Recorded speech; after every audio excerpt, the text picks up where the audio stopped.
I get to speak every now and then. I'm a part of the community, which is fun, that they trust people who are like part of the family to get up and talk. It's not always the guy for hire, which is nice, I suppose. We'll see, you'll get to decide if it's nice or not, actually. This is a conversation that I've been really excited to have. And so if you've been around for a few weeks, we've been doing this series called Life's Work.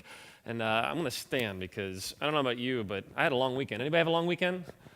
Yeah, a little bit. So I spoke this weekend. For me this weekend, I officiated a wedding this weekend at the Natural History Museum, which is awesome. It's way fun. In fact, they had it in the lobby where the dueling dinosaurs are. And before the wedding ceremony started, they played the Jurassic Park theme by John Williams. it was amazing. Which also, so that means this weekend, you had the rehearsal dinner, you had the rehearsal that was on Friday night, and then yesterday morning I drove up north to university. I spoke at Cal Lutheran University, then officiated the wedding last night, and that ended late, and then I got up early this morning, and so now I'm here with you. And this is great. And actually, it's kind of nice because usually I'm too tired to be anxious right now, which is wonderful. Because usually I like spaz out before I speak. I don't know if any of you do speaking, but you kind of like freak out a little bit. And this morning I'm feeling pretty good, which means that maybe I need to like psych myself up a little bit so that I don't bore you all to death. So we've been having a conversation called Life's Work, and this idea of what is the intersection between God and vocation? What is the intersection between spirituality and the way that we spend 50 to 60 hours of our week every week? And my guess is that if you're here, you either have a job or you'd like to have a job. Like that's probably the two categories that you fall into. And that could range from motherhood, which is like 5 jobs in one, or it could range towards being an entrepreneur or an engineer. Or, everybody here has their story. And I know even sometimes in New York anyway, it's okay to ask, like, what do you do? Like, you meet someone and you say, so what do you do? That's like, okay. I'm more of like an East Coast person by temperament, which is to say that I'm abrasive sometimes. And then, to live in Los Angeles, it's not always like appropriate, to say like, what do you do? Because like, well, I'm an actor. Okay, so what do you really do? I work at Starbucks. It's kind of that kind of experience. And but what we do is like a huge part of who we are. And so over the last few weeks, we've been exploring these different facets of who God made us to be and how that comes alive when we put ourselves into vocational spaces and even spiritual spaces. And so today we're going to be talking about this conversation called pioneer. And I don't know about you, but lots of things come up for me when I think about pioneering. In fact, the first thing that comes up for me is, I don't know if you remember this, but there was, remember Mac, like the computers we used to play with when we were in junior high? It wasn't like the MacBook. It was what were they called? Not before the iMac even. Remember what it was called? Macintosh, right? And like they had some crazy deal with all the public high schools in the world. And so like if you go to the computer, remember, you go to the computer lab, and there's like a room full of Macintoshes. And it was like the coolest thing ever. And they had this game called the Oregon Trail. You remember the Oregon Trail? That was like the best game ever. I mean, it wasn't at all, but it was. Here's the reason why I liked. I mean, it sucked that when you hunted, you could only like kill as much meat as you could carry. I mean, that was no cool. I mean, yeah, conservation, whatever. But come on, it's like we've come a long way since Halo, where you just kill as many people as you want. The thing that I liked about the Oregon Trail was that you could name the characters after people that you knew. You remember that? So I'd always name after girls I had crushes on, and then when they would like die from dysentery, it would give us a reason to connect. We could like when Laura Miley died, it had like the tombstone, and like the sad music, and I'd look over at Laura and be like, I'm so sorry. Kind of a thing, and she, would pretend to ignore me, that kind of deal. But other times when we talk about pioneering, and this is probably a little more accurate, we think of people who are pioneers in fields, right? So we think of people like Elon Musk, who is the pioneer. He's pioneering electric cars right now. He's SpaceX. He invented PayPal with a bunch of people. He invented a currency, that kind of thing. Or we think of maybe Larry Page, right? He's the CEO of Google, right? I always get Larry and Jeff Bezos mixed up. But and he's like experimenting with all sorts of crazy things, driverless cars and extending longevity of human life. Like he's a pioneer in his field. Or Jeff Bezos, right? Who is doing this amazing work at Amazon and not only pioneering different things like drones and things like that, but also pioneering business models in terms of making very huge financial sacrifices up front to sacrifice stock. You're not making a lot of money there, and then you're turning around the back end, and like the shareholders of Amazon know that we're going to lose money up front for huge gains in the back end, and that's a pioneering way of looking at things. And then maybe you're thinking about pioneers in terms of people who like broke racial barriers, like Jackie Robinson, or people who broke both racial and gender barriers, like Oprah Winfrey. Like these are like huge people. These are like titans. These are pioneers, right? And so what tends to happen is when we define pioneers by this idea is then we come to this question, am I a pioneer? right? And if that's the way we set it up, if Jeff Bezos and Elon Musk and Oprah Winfrey are pioneers, and then I say, well, am I a pioneer? The answer is obviously no. No, I am not a pioneer. I am not doing anything to extend human longevity. I am not currently working on a project to bring 4-hour delivery to your home using drones. I'm not inventing an electric car. I'm not trying to put a man on Mars. I'm not. That's what Elon's doing. I'm not a pioneer, right? And have you ever felt that way before? And this happens a lot. In fact, over the weekend, so I'm around lots of people. Some people know me really well because I'm officiating weddings. Other people don't know me hardly at all. And a couple times people would come up to me and they'd say, "Hey," I say, "Yeah," and they said, "You wrote a book," and I'd be like, "Yeah." And they say, "That means you're an author." And kind of like, you didn't tell me that. You didn't tell me you were an author, kind of thing. And have you ever had someone do that for you in your field? You're a this, and you never told me that you did this, kind of thing. And then there's this thing that arises out of me in that moment every time, "Hey, you're an author." I'm like, "Yeah, but not really." You know what I'm saying? You know what I'm talking about? It's yeah, I do that, but not really. Because in my mind, I'm thinking, yeah, but I'm not like Dostoevsky.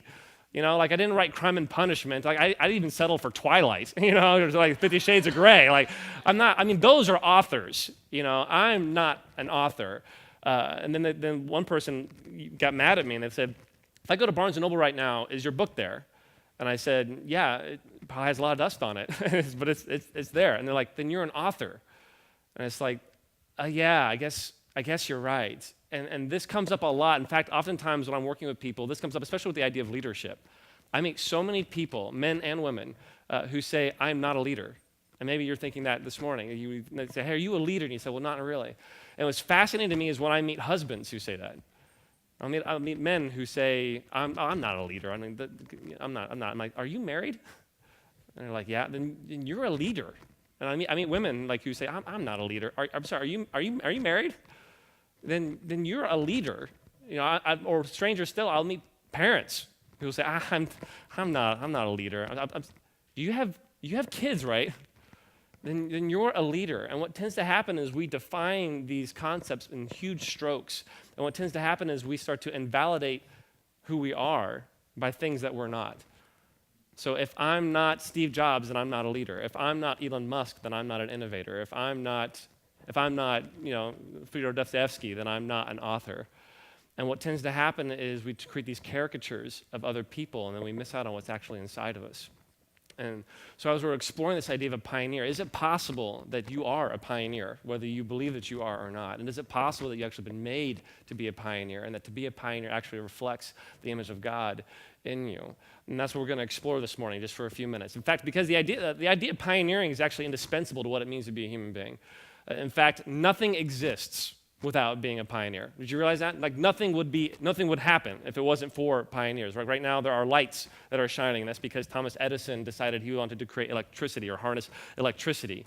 Orville Gibson decided he wanted to create guitars, and so we have Gibson guitars, right? And someone was first to invent stadium seating. Someone came up with a black box theater concept. Someone came up with a blazer, and someone invented blue jeans.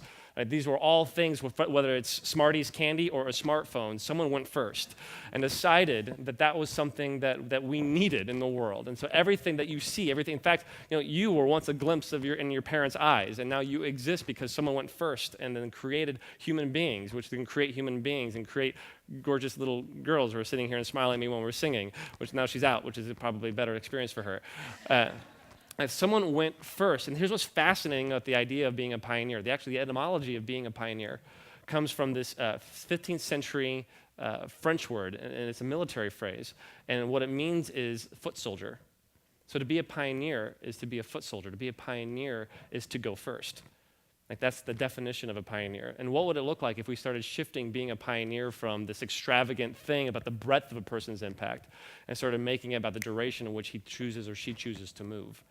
See, a pioneer is somebody who goes first. And so in the scriptures, we actually have lots of examples of this. If you want to open your Bibles, if you want to get your app open or whatever, we'll go to the end of the book of John. In John 21, we get to actually meet a couple of pioneers in their worst moment. Because here's the thing, have you ever tried, there's a lot of reasons why we don't pioneer. I mean, frankly, there's a lot of reasons why we don't. One, I mean, in terms of like tech pioneering, it's expensive. Like it's expensive to go in and then try to do something new. But even in our own personal lives, like pioneering, like doing something new, something fresh, doing something we've never done before, there's a lot of reasons why we don't. I want to explore some of those together. One of the reasons is because have you ever tried something and it didn't work? Now, have you ever like taken that risk? Like, I'm going to try this. And you kind of like, even you almost like sabotage yourself. Like you set yourself up. You're not sure if it's going to work. So you kind of do it. And it doesn't work. Like, have you ever been like hanging out at a party or something? And you think, I'm going to jump into that conversation. And so maybe, whatever your strategy is, right? Because like, like the mixer. Like you're going to go to the mixer. You're going to have friends, whatever. And then getting into a circle, it's like double Dutch, isn't it? It's like, okay, and a one, and or whatever the girls had the thing that they, right? I mean, it's just kind of this, right? Exactly. It's like, okay, when's my chance, right? Kind of thing. And have any of you ever got in there, whatever your strategy is, whether it's like laughing a little bit louder, I've noticed some people do, and then maybe they'll look at you and then you can like talk, or maybe like you try like am I the only one who tries that? Or some people like do like the dancing move, right? No. At the party, at the dance, like you do it, you're like, oh, hello, how's everyone going, right? Have you ever just like stood there hoping that someone will acknowledge your existence? That's probably the more common one, is like kind of just like ease your way into their social space and then maybe they'll acknowledge you, kind of a deal, right? Now, how many of you have ever like done something like that and it just failed miserably, right? It just didn't work.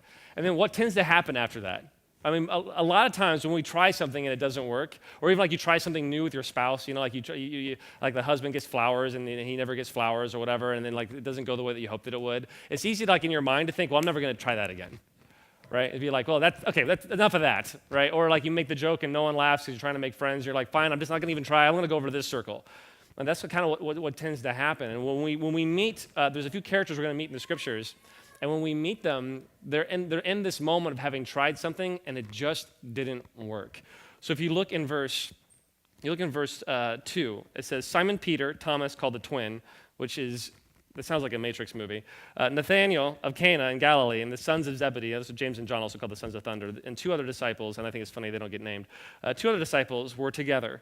Now, when we're meeting him here, this is at the end of the story of the book of John.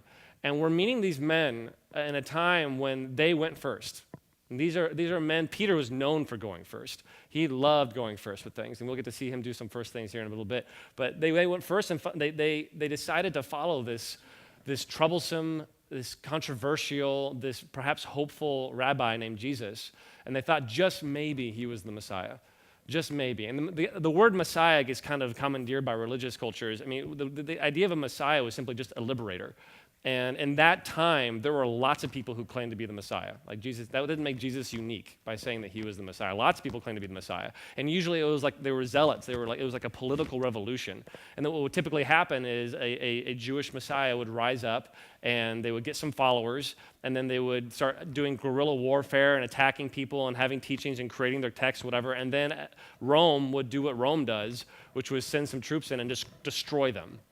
Right? I mean, so it wasn't like, so imagine being like James and John's parents when they said they're going to go follow Jesus because they think they might be the Messiah. Right? I mean, that's not exactly what you want them to do, because it's usually 9 times out of 10, this is not going to end well, right? And that's exactly what happened with Peter, with the sons of Zebedee, with the twin, with the unnamed disciples. It just didn't end well. And they're in this moment of history when they were following Jesus. They went first. They were some of the first people to follow Jesus. And it ended like all other revolutions did. It ended with Rome coming in, putting up a fool's trial, and executing this man in a graphic and public way as to suggest, don't anybody else, how many times do we have to tell you? And that was really kind of how the Romans, they didn't really take this seriously. It was more like, how many times do we have to tell you to knock it off? Like, we rule you, this is how it works, knock it off. And so can you imagine being these men after this happens? I mean, you can imagine being these men thinking, well, I tried it.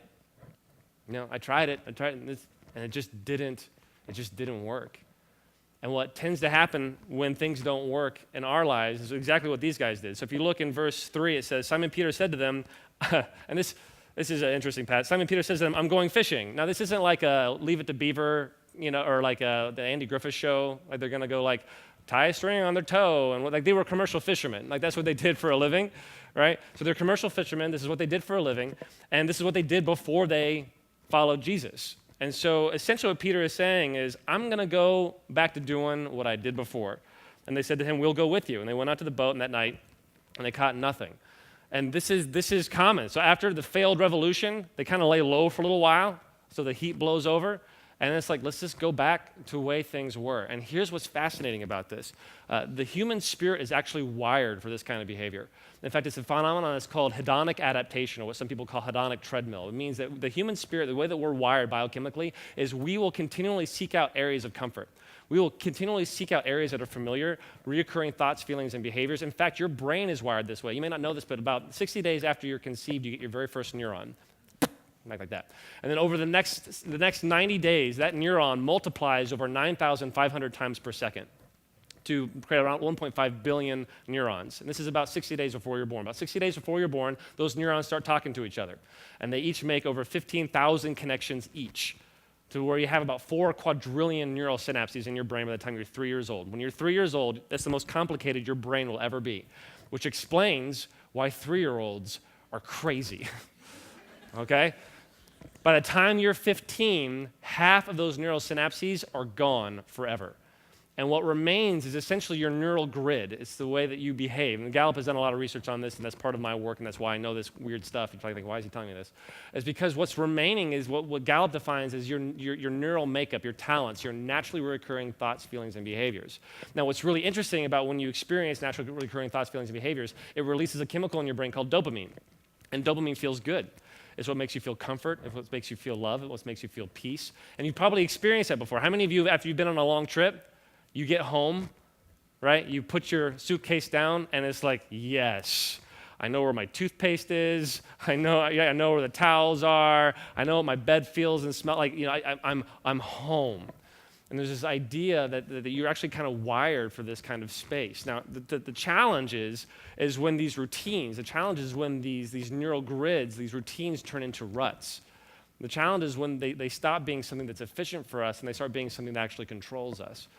And that's what tends to happen, and I'll give you 3 kind of a grid here. That tends to happen in our thoughts, it tends to happen in our feelings, and it tends to happen in our behaviors. So right now in your life, and a big part of my work as an executive coach is helping people with this, right now in your life, you have naturally recurring thoughts that are getting you the life that you currently have. Right now you have naturally recurring behaviors that are getting you the life that you currently have, whether you realize it or not. Right now you have naturally recurring feelings, actually, habitual feelings, because sometimes your feelings happen without a stimulus. It's because you're used to them. It's like emotional inertia. And they're happening whether you realize it or not. And these create these ruts, these rhythms, these routines within us. So the challenge when we're talking about creating something new or creating something fresh or stepping in the unknown is fighting against this emotional, neurological inertia to do something that we've never done before. Now, this is hard, and there's a couple of reasons why this shows up. So let's keep reading the scriptures. You notice that it said in verse 3, they said to him, we will go with you. They went out and got in the boat, but that night they caught nothing. Now, the next day, we're going to get introduced to Jesus, but you got to understand that John's telling it from a third person, and so the people on the boat don't know that this is Jesus. So in verse 4, it says, just as day was breaking, Jesus stood on the shore, yet the disciples did not know that it was him. And he said to them, children, do you have any fish? And they answered, no. Let's pause right there. First of all, it sounds a little paternal or like maybe patronistic for him to call them children. What's actually really interesting about the disciples is Peter was probably around 18 to 21. He was a young little guy. The sons of Zebedee, James and John, they were probably 13, 14 years old. So it's not quite that patronizing to be like, hey kids, hey kiddos, did you catch anything? Right? Now imagine being these guys on this boat. Right? They've already failed with their following the Messiah. That's done. And now they're fishing. And it's like, hey, did you catch anything? It's almost like insult to injury. Right? It's like, no, we haven't caught anything. And my guess is that's not a surprise to them. In fact, if you look in the beginning of John, that was something they were experiencing from the very beginning. Like they would oftentimes go out and fish and not catch anything. And one of the things I want to extrapolate from this is in my work, we have this phenomenon we call the default future. And it's this idea of what's going to happen if nothing changes. Have you ever had that conversation with someone before? I was actually recently having a conversation with a friend of mine and who's married, and his marriage isn't going particularly well. In fact, he was saying this is the hardest season of his marriage in his life. And so we were talking about how and why, and then I would say, well, hey, what are you going to do about it? He's like, well, I don't know, and I don't know. You ever had that conversation, right? You're like trying to be a good friend. Yes, what are you going to do about it? And they say, I don't know, which is code for not going to do anything, right? So then I say to him, well, what's going to happen if nothing changes? He got quiet. He said, well, my guess is we'll probably get a divorce. And I said, so do you think something's going to change on accident? And these are all these rhetorical questions. He's like, no. And what he was struggling with is this default future. You see, every person has a future that if nothing changes, what's coming? If nothing changes in your life, if nothing changes in the way that your recurring thoughts, feelings, and behaviors, what's headed towards you? What's headed towards the pike, right? And with these guys, it's the same thing. Like they're going out to fish, they're not catching anything. What's their default future? If they keep doing what they've always got, and you know what the definition of insanity is, right? Doing the same thing over and over again and expecting different results. If you keep doing what you've always got, what's coming towards you? What's coming towards you? What's going to happen in your life? And it's in this moment that Jesus actually intersects their story. You see, Jesus tells them to do a bizarre thing.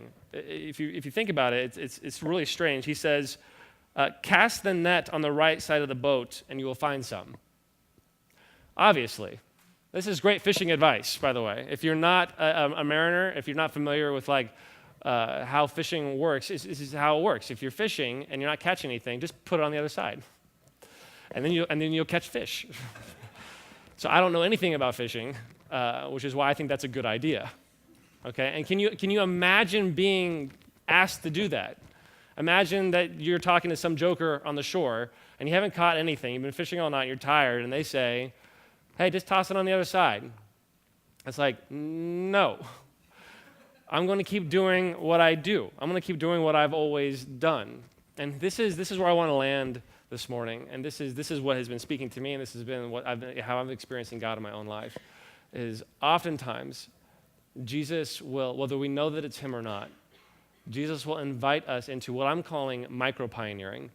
You see, it's not some kind of gargantuan. He wasn't saying, leave everything and follow me. He wasn't saying, sell all your possessions. He wasn't saying anything like that. He was saying, just cast the net on the other side.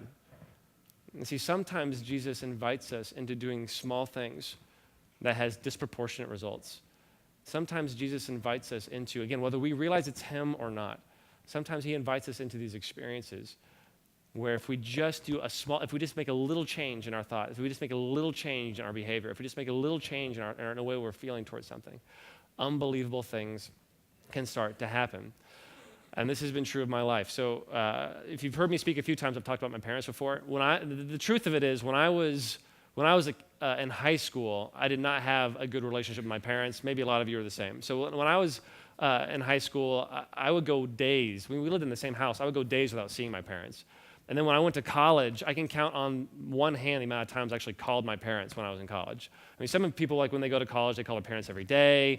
Good for you. Other people they have good, you're a healthy human being. That's great. For me, my parents would call me, to be clear. My parents would call me and I wouldn't answer the phone. And then over time, I trained them to just not call. So probably the last year of my collegiate experience, I didn't call them at all, and they didn't call me at all. And that was fine for me. And in the summer, I would find things to do in the summer so I didn't have to go home. Right? And now, my parents aren't bad people, but we just didn't connect. We just had a relationship. And I was fine with that. So fast forward years later, and I had this moment where it felt like someone was calling me to cast my nets on a different side of the boat. And I had this moment, I don't know if you've ever had this before, where you're like, I don't like this anymore. I don't want to have this kind of relationship, whether this for you it's in your career, whether for you it's in your spirituality, whether it's with your relationships with a loved one or your family member. You think, this is not what I want anymore. So I decided to take a huge risk. And my huge risk was to start calling my parents once a month. That was my huge risk. Okay, and I'll be honest with you. My parents had no idea what was going on. They're kind of freaked out by it. But I would call, and I'll be honest with you, it didn't go well. It didn't. It was painful. It was I would call, and then my mom would complain about something, and then I would criticize her. She'd get defensive. She'd criticize, and then we're off to the races. You know what I'm talking about? And there's this kind of thing for me. There's this thing about family, where you think that you've grown emotionally when you're away from your family. And then you go home and you realize you haven't grown at all, And there's a saying that there's a reason why your parents or your family are able to push your buttons is because they installed them. All right. And so like I would call my folks and it would not go well. And I'd hang up the phone, and no kidding, I'd hang up my phone and I'd say, I don't know if you've ever felt this way, I'd say, why am I doing this? Like, why am I doing this? And then a month later would come by, call them again. Same thing would happen, hang up, why am I doing this? But it was just my version of casting the net on the other side of the boat. It's just a little thing. And then after about 6 months of this, I was starting to get like, it's like riding a bike, so I was starting to get my hang of it. I started to like learn how to like not judge my mom, for like having feelings and things like that.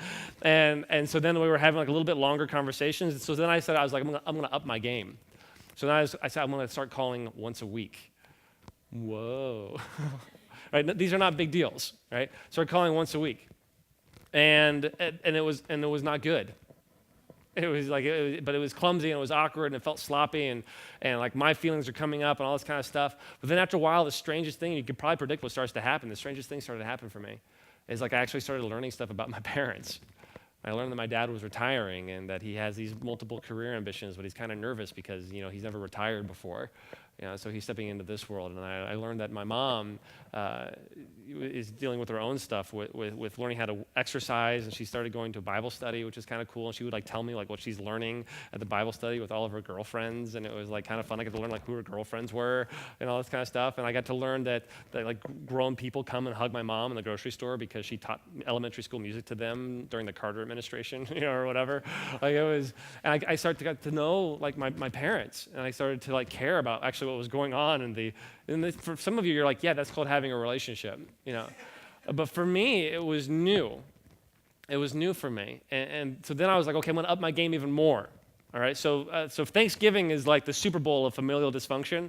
Thanksgiving and Christmas, right? It's like if you want to be messed up, that's your time. That's your time to like bring it all together and just let it all hang out. I remember one time with my extended family, we went to church together. That's hilarious. We go to this church with my whole family, and I'm sitting next to my grandpa, and my grandpa Ed goes, so you do counseling stuff? Is that kind of what you do these days, Jason? And I said, yeah, kind of like that. He goes, I bet you our family alone could keep you like employed for a long time. and I was like, yeah, that's actually, that's really true. And he's like, huh. And then we just kind of like kept listening to the talk or whatever. And so for me with my parents, I was like, I'm not going to go home and do what we always did. I'm not going to go home and, like watch Wheel of Fortune and watch some Christmas movies and eat and like then get away and see my friends in the city. Like, I'm not going to do that. I want to do something cool. And so I told my parents, I called them ahead of time and I said, we're going to dress up and we're going to go. My mom's gorgeous, by the way. She was in the Miss Kansas pageant. She's so talented and warm and loving, whatever. I'm like, Mom, you're going to wear like a rockin' dress. Dad, wear a suit, kind of thing. And we're going to walk into a restaurant, and we're going to go to Skies. You've been to Kansas City. Skies is a rotating restaurant on top of the skyscraper, and you can see the whole city. It's gorgeous. We're going to go, and we're going to do this. We're going to have a nice night, because I know they like dressing up, and we're going to go see, we're going to go do something fun. And I kind of expected my parents to be like, we don't really want to do that. Like, that's going to be like, blah, blah.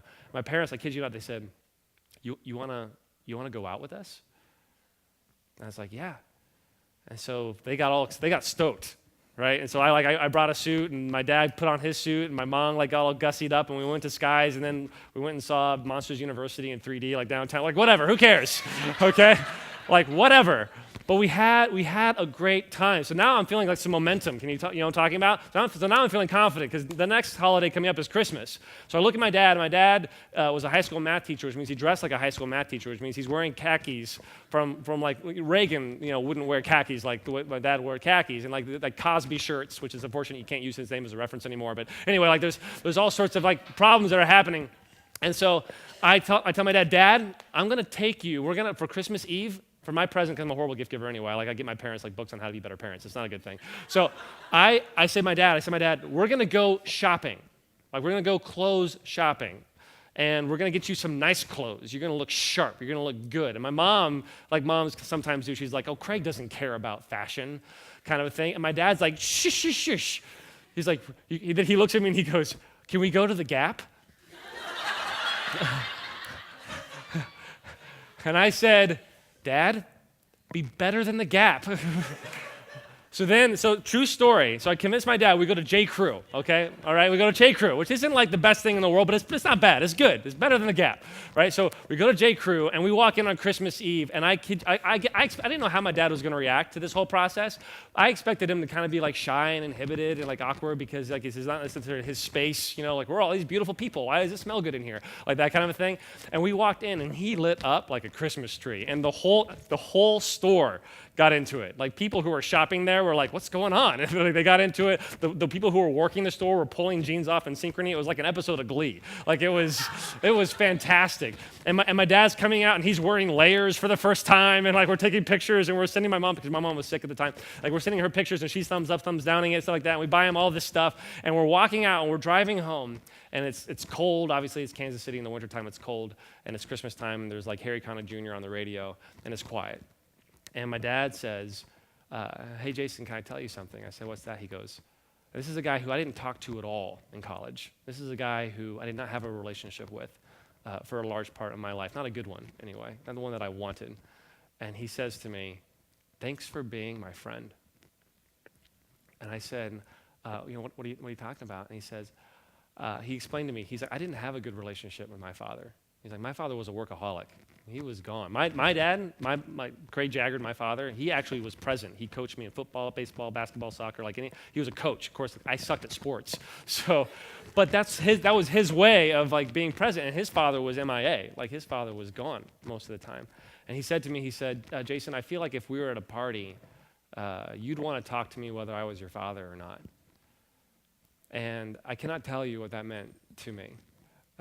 Not only as a son, but as someone who loves my dad, who wants him to know that he is loved as well. And I remember months later, I flew into Kansas City for this gig. I was working with this wealth fund management company, and so then I let my parents pick me up at the airport and drive me to the hotel, which is something I wouldn't ordinarily do. And I remember pulling up to the hotel, and I had the strangest feeling. I didn't want to get out of the car because I was having such a nice time with my parents. And for you, that may sound like just putting the nets on the other side of the boat. But for me, it was a miracle. And that's what we see happen here in the text. In the last passage, it says this, cast it down on the right side of the boat and you'll find some. So they cast it. Now they were not able to haul it in because of the quantity of fish. And then it goes on, this is just fun to read. The disciple who Jesus loved, therefore, said to Peter, it's the Lord. So they didn't get it, and all of a sudden they're like, that's the guy. And Simon Peter, this is the guy who loves to go first, heard that it was the Lord. He put on his outer garment, for he was stripped for work, because you fish naked, obviously, and threw himself into the sea, which is just, you just got to love that, right? He's not going to wait. He's like, boom, in the water. And the other disciples came in the boat, dragging a net full of fish, for they were not far from the land, about 100 yards off. And imagine what that moment meant for them, because it was over. The revolution was over. And all of a sudden they see some guy and they'll have this moment and experience to haul these fish and to be like, that's the guy. What is he doing alive? He had to have been wondering, we thought you were dead. And to have this moment that maybe things can happen that we would never be able to anticipate if only we'd have the courage to throw the nets on the other side of the boat. You see, I mentioned earlier that your body is wired for comfort and it releases dopamine. There's actually something else that releases greater quantities of dopamine in your system, and it's not comfort, it's awe. It's the experience of awe, that when you toss the nets onto the other side of the boat, you experience awe. When you're talking to a guy who did not talk to his father when he was in college, and now calls him when he's driving anywhere, just to hear how his day is going, you experience awe. And the question I want to ask as we're talking about pioneering is, what experiences does God have for you if only you'd be willing to take a little bit of risk? What experiences in your relationships, what experiences in your job, what experiences, if you just pioneer a little bit, if you just step into the unknown a little bit, what experiences does God have for you? What awe could you be experiencing? What dopamine rush, what ecstasy could you be experiencing? For me, it's a better relationship with my parents. What is it for you that God wants to lead you into if you just take a little bit more risk? And could it be that as we expand our definition of a pioneer, Could it be as we step into these risks? Could it be as we move into an uncertain future? Again, whether it's in our marriages, whether it's in our families, whether it's in our careers, within our spirituality. Could it be as we move into this that we begin becoming the kinds of people who may be like Elon Musk or Larry Page or Jeff Bezos or Oprah Winfrey? Not that we'd be famous in our wealth, but that we would be solid in our character. And that would be the kind of people that are creating something together for the sake of others. You see, that's the final definition of the word pioneer. To be a pioneer means to go first. To be a pioneer means it's a foot soldier, it's someone who goes first. But then the second part of the definition is the person who goes first to prepare a way for others. And that's what Peter was doing by jumping first into the water. That's what I'm doing in my family now as I'm trying to spearhead what it means to create a better relationship for our family. That's what Radius is trying to do in this city, that let us be first in loving this city so that we can create a way for others. And as we do this, maybe we'll experience awe in a way we never thought we would. Let's pray.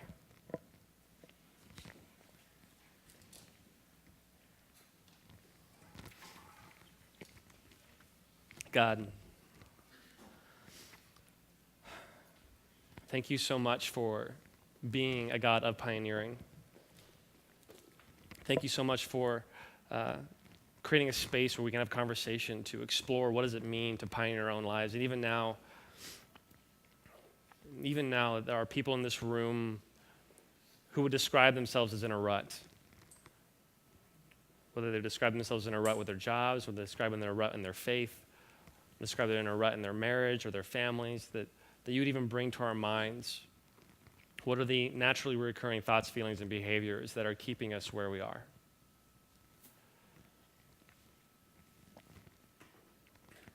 And God, let us ask the question, what does it look like for us to begin to pioneer? What does it look like for us to begin to go first? To step from the known into the unknown, to toss our nets on the other side of the boat. That we'd step into a space and see what you might do. That we could have more awe in our lives. And that we could experience greater and greater evidence that you are with us and that you are for us.